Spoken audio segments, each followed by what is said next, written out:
go, Shepard. Are you okay? I don't know. Your ship is amazing, and your crew's been really great to me. Especially your chief engineer.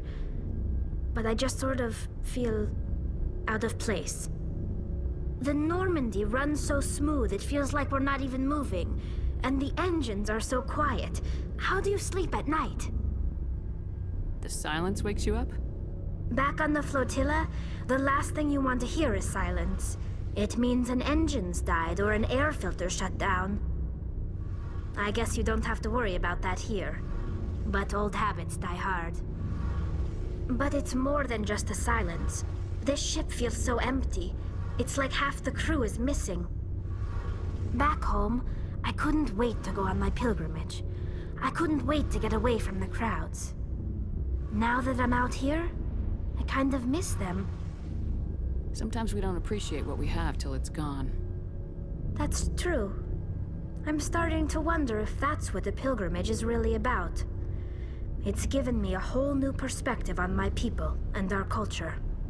You know, there's always a few who go on their pilgrimages and never return. I always assumed something bad happened to them. But maybe they just wanted a different life. You do plan to return to the migrant fleet, right? I could never abandon my people, Shepard. I will go back eventually. But we have to stop Saren first. Otherwise, I might not have a home to go back to. I should go. See you later.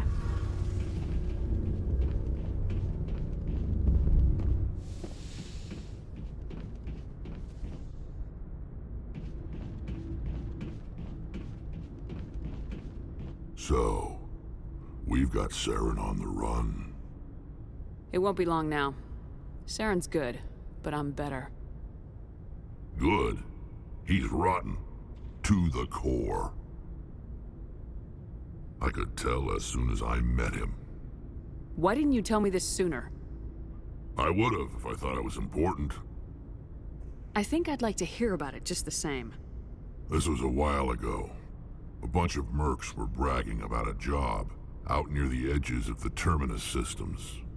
They said it paid well and the boss was never around to ride them. They said he was looking for more men, too. So I checked it out. I didn't know Saren was openly recruiting mercs. It wasn't that open, and he only showed his face once. We'd been raiding ships in the area for months when we took out this massive cargo freighter. Our biggest haul yet. I was on board checking bodies for valuables, looking for some extra credits. That's when I saw him. What did Saren want with the ship? I don't know what he wanted. He was just moving through the ship, watching. Couple of the mercs called him by name, but he never spoke to them. Never spoke to anyone. I had a really bad feeling about him, so I got the hell out. Didn't even wait to get paid. Whose ship was it? There was a Volus trading vessel. Big one. Lots of guards. But they were no match for us. What kind of cargo was the freighter carrying? What was Saren after? I don't know. All I saw on that ship was food and medical supplies. There were some basic weapons, but nothing big. If there was anything of value on that ship, I didn't see it. That's why I didn't mention it sooner. That's the only time you saw him? Yeah. Didn't even know who he was. Still wouldn't if I hadn't joined up with you. But my instincts were right. Every other merc on that mission turned up dead within a week. Every damn one. So long, Rex. Shepard.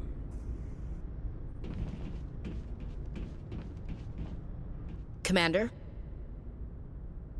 What's your opinion of the last mission? Not sure I buy Dr. Tassoni's story about her and her mom not talking. They're family, right? Not everyone has a happy family life. No, I guess not. Too bad those ruins got destroyed. I mean, they lasted thousands of years. That's impressive. Do you have a few minutes to talk? One-on-one? Sure. I was just watching some mail from home. Oh, before I go, we saw Caden in a news vid about the Normandy. He's cute. Later, sis. Let's pretend this never happened.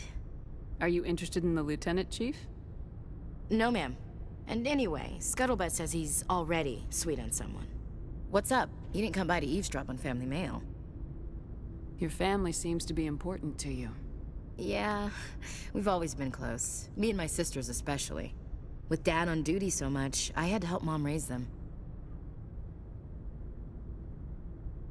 What about your mother? You haven't mentioned her. You must know what military wives are like. Strong because they have to be, able to raise kids while Dad's away on a 6-month cruise. She has a degree in planetary geology. She and Dad both wanted to see new worlds. She gave up her career to raise us, though. Did your father serve with the fleet? Yeah, took any crap posting he could get that offered space time. You know what? He worked his ass off trying to get recognized, but he never made it above serviceman 3rd class. He was real proud when I made Chief. First thing he did was salute. Where did you grow up? All over. We transferred a half a dozen times before I finished grade school. You go where personnel command sends you, right? I guess that's why I'm so tight with my sisters. We'd have to leave all our friends every 2 or 3 years. You have more than one sister? Sounds like a big family. Yeah, I'm the oldest, then Abby, then Lynn.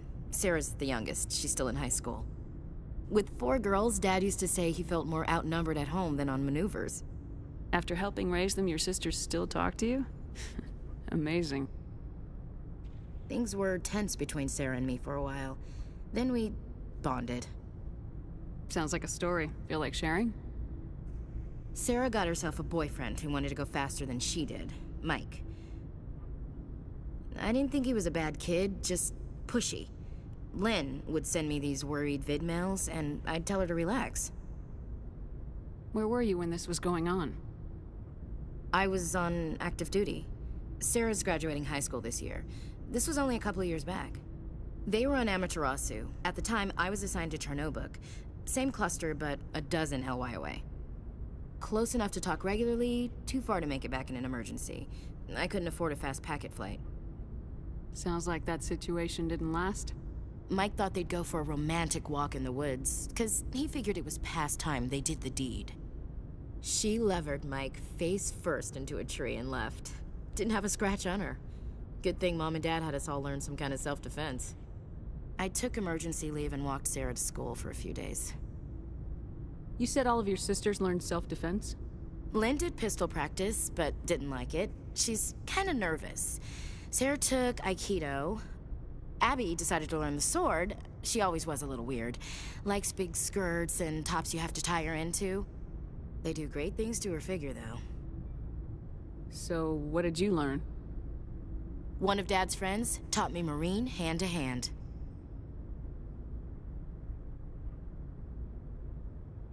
You traveled all the way home to walk your sister to school. It was only a dozen light years, like a day's cruise. It's not like I was going to Earth or something. My last day out, Mike was waiting for us.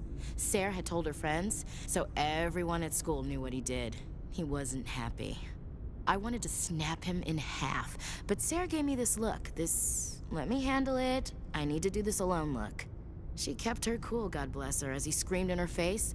She just let him vent. Then he tried to punch her. I swear, she just flowed around him. Next thing I knew, he's face down on the sidewalk, and there's blood everywhere.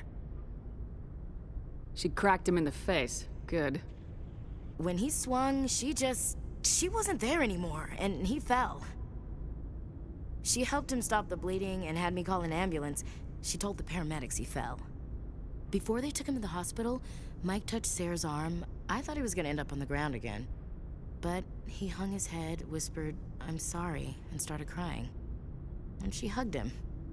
The Williams women are a decisive bunch, Commander. We do things when we're ready. Not before, not after. Your sister's something else. But you didn't mention your father at all. Was he on deployment? Dad always wanted to serve in space, but he wanted us to have real ground under our feet. He'd say, space is beautiful, but you can't raise a family there. I cannot rest from travel. I will drink life to the lees. All times I've enjoyed greatly, have suffered greatly, both with those that loved me and alone. For always roaming with a hungry heart, much have I seen and known, cities of men and manners, climates, councils, governments. I never thought I'd hear you reciting poetry. Just because I can drill you between the eyes at 100 meters doesn't mean I can't like sensitive stuff. Just don't spread it around. Ulysses was my dad's favorite poem. Every time he shipped out, he recorded me reading it. He had a dozen versions when he retired. Does he still like it? I sure hope so. I read it to his grave every time I go home. Dad passed on a few years back. He's probably still watching, though. You mean from wherever we go after death? Dead on, Skipper. He's with God now. That's not a problem with you, is it? That I believe in God? You know that old saw, there's never an atheist in a foxhole? Well, I've been in a lot of foxholes.